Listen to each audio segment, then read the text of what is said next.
साना किसान कृषि सहकारी संस्था खाँचीकोट अर्घाखाँची ले आफ्ना सदस्य किसानहरूलाई यो मासुजन्य उत्पादनमा आकर्षित गर्न एउटा मोडलको रूपमा उहाँले यो सुँगुर पालन व्यवसायलाई अगाडि बढाउने उद्देश्यले एउटा नमुनाको रूपमा यो बङ्गुर पालन संस्था आफैले सुरु गरेको छ। वास्तवमा उहाँहरूले यो सुँगुर पालनको घर बनाउन र यसको सुँगुर ल्याएर साना साना बच्चाहरूलाई पाल्नलाई झन्डै सुरुमा उहाँले 20 लाख लगानी गर्नुभएको छ। तर त्यसमा 8,43,000 रुपैयाँ नेपाल सरकारबाट अनुदान प्राप्त गर्नुभएको छ भने बाँकी रकम आफ्नै स्रोतबाट यसमा खर्च गर्नुभएको छ।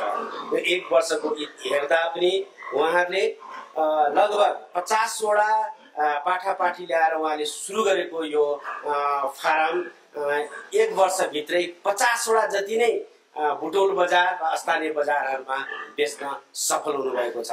र यस हिसाबले हेर्दा उहाँहरूले गरेको लगानी अति चाँडै नै उठ्ने सम्भावना बढी देखिएको छ। यसै सन्दर्भमा म यो बङ्गुर पालन समूह भनेर एउटा समूह गठन गरिएको छ र त्यो भित्रका एकजना सदस्य हुनुहुन्छ जसले यो पुरै बङ्गुर पालनलाई व्यवस्थापन गर्ने कार्यमा संलग्न हुन्छ। उहाँसित म केही कुराकानी गर्न चाहन्छु। म कुराकानी अगाडि बढाउन चाहन्छु। तपाईँको नाम के हो? नाम गोपाल नेपाली हो। गोपाल नेपाली। अनि तपाईँ यहाँ के गर्नुहुन्छ? म यो बङ्गुरलाई दाना पानी दिन्छु, यहाँको सरसफाइ गर्छु। तपाईँ यहाँ दाना पानी दिनुहुन्छ, यसको सरसफाइ गर्नुहुन्छ। कति गाह्रो छ यो बङ्गुर पाल्न? गाह्रो छ सर। गाह्रो छ? हजुर। के गाह्रो छ यसमा? गाह्रो त अब यिनलाई अब दानै अब दिँदै अब यिनीहरू लड्छ, अब टोक्न आउँछ, दाना पुर्याउन सकिन्न, गाह्रो छ। अनि यहाँ यो बङ्गुर पालनमा प्राय गर्दाखेरि आउने समस्याहरू चाहिँ कस्तो हुन्छ? कस्ता किसिमका समस्या? त यिनलाई विशेषमा बिरामी भइरहन्छ। यिनलाई दाना एकदम ख्याल गरेर दिनुपर्छ। दानामा अलिकति मिस्टेक भयो भने बिरामी भइहाल्छ। अनि एउटा सानो छाउरा छाउरी, एउटा माउ, एउटा भनौँ न जस्तो एउटा भाले, एउटा पोथी एउटा मान्छेले किनेर ल्यायो भने त्यसबाट ल म बच्चा जन्माएर बेच्छु भने नि वर्ष दिनमा सक्छ? सक्छ सर, सजिलैसँग। कतिवटा निकाल्न सक्छ? यसले सुरुमा त बच्चाले सुरुमा यसले 11वटासम्म दिएछ अहिले हामीले सुरुमा पहिलोचोटि। अनि त्यो मानव 1 वर्षभित्र त्यो 11वटा ठुलो हुन कति दिन लाग्छ? कति महिना लाग्छ?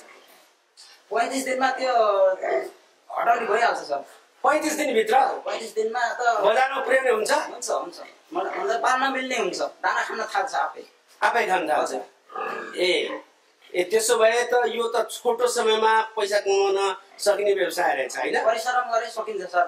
5-6 महिनामा 1 क्विन्टलमा बढी हुन्छ सर। एउटा मेहनत गरेर दाना यसलाई टाइममा दाना दियो र यसले राम्रोसँग गर्यो भने एक वर्षमा त तपाईँको 2 चोटि निकाल्न सकिन्छ।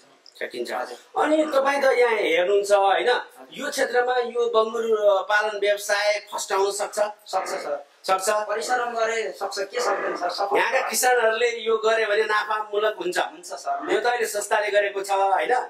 सबै किसानहरूले यो गरे नाफा हुने देखिन्छ? एकदम सर। हाम्रो त यो देखेरै हाम्रो किसानहरू जागिसक्नु होला सर। हामी पनि गर्छौँ, हामी पनि गर्छौँ भनिरहनु भएको छ। यो खोलेपछि कति किसानले चाहिँ यो बङ्गुर पाल्न थालेछन्? धेरै नै सर। पाठा त अहिले मैले अहिलेको लटमा पुऱ्याउन सक्दैन जस्तो छ सर। यहीँबाट किनेर लैजान्छ? हजुर। ए पाठा जसले पाल्छन् त्यसले यहाँबाट किनेर लैजान्छ? हाम्रो तयार नहुँदा उनीहरूले अन्त पनि ल्याए, तराईबाट ल्याए, ठाडाबाट ल्याए, अन्तबाट लिएर पालिराखेको छ। यो देखेपछि उनीहरूलाई एकदम खुसी भयो, जस्तो हुने रहेछ, गरे हुने रहेछ भन्ने उनीहरूमा जागिराखेको छ। गइरहेछ। ए अनि यिनीहरूलाई तपाईँले के नुहाइदिनुपर्छ, के गर्नुपर्छ, के छ? दिनमा सकियो 2 चोटि नभए 1 चोटि त यसलाई नुहाइ हुन्न सर। पानीमा पल्टिन्छ, पोहोरो त्यही पिसाब गर्छ, त्यही पल्टिन्छ, लडबडी बिरामी हुन्छ। त्यस्तो भयो भने त पोहोरो फैलिन्छ, पोहोरो धेरै माखा लाग्न थाल्छ। सफाइ त एकदम ख्याल गर्नुपर्छ। धन्यवाद।